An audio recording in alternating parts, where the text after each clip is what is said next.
Pourquoi faut-il lire le manga Remina de Junji Ito? Le manga nous raconte l'histoire du professeur Oguro, un scientifique ayant découvert une planète mystérieuse sortant d'un trou de verre. Il va donner le nom de sa fille à la planète, Remina. Sa fille va devenir extrêmement célèbre et va devenir une idole pour l'humanité. Après cela, le professeur Oguro va faire une découverte effrayante. La planète se rapproche petit à petit de la Terre en mangeant toutes les planètes qui se trouvent sur son chemin. La planète Remina se rapproche de la planète Terre.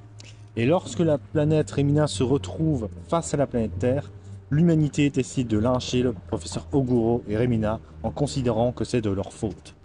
Voilà, en gros, c'est ça l'histoire. Et que penser du manga Remina?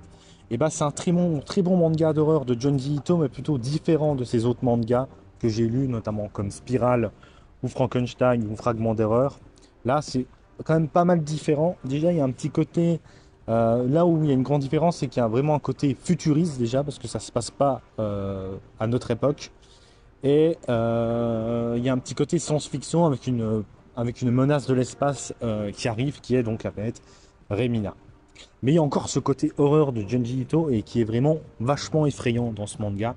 Et la chose qui est effrayante, bah, c'est la planète elle-même qui se rapproche petit à petit. Il y a tout un côté mystérieux avec cette planète, tout un côté terrifiant. C'est vrai qu'on a toujours eu cette peur qu'il y ait une menace venant de l'espace qui vienne nous anéantir. Et là, Junji Ito retranscrit bien cette peur qu'on a avec cette planète Remina. Mais là, c'est vraiment quelque chose de méga effrayant. C'est une planète gigantesque et la planète possède un œil effrayant.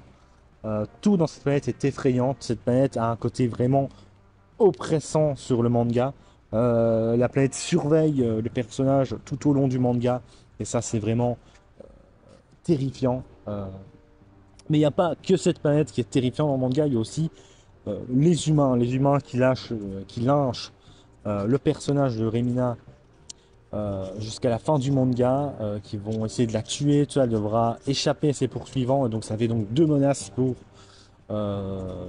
l'héroïne principale, donc la planète qui s'apprête à manger la planète Terre, et les humains qui veulent tuer Remina.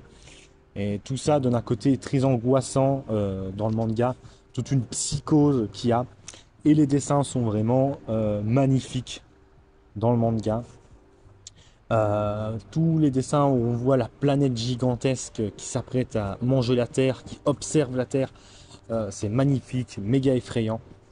Et même à un moment donné, sans vouloir spoiler, il y a des personnages qui vont sur la planète Remina et comment l'intérieur de la planète Remina est dessiné, c'est méga glauque et effrayant et en même temps déroutant. C'est vraiment bien foutu. Et voilà, et l'histoire est aussi pas mal. Tous les personnages sont quand même pas mal intéressants. On voit la psychologie des personnages, la psychologie plutôt de l'être humain dans une situation d'apocalypse. Et ça, c'est plutôt intéressant, je trouve. Avec d'un côté, par exemple, les pauvres qui se retrouvent un petit peu dans la merde parce qu'ils vont se faire manger par la Terre et en même temps par la planète Remina, et en même temps les riches qui, eux, peuvent partir de la planète parce qu'ils ont les moyens.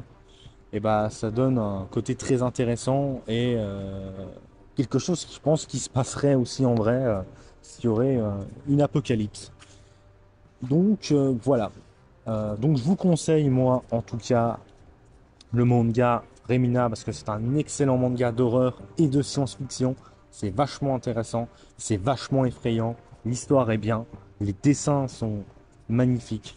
Donc moi, je vous dis, lisez Remina.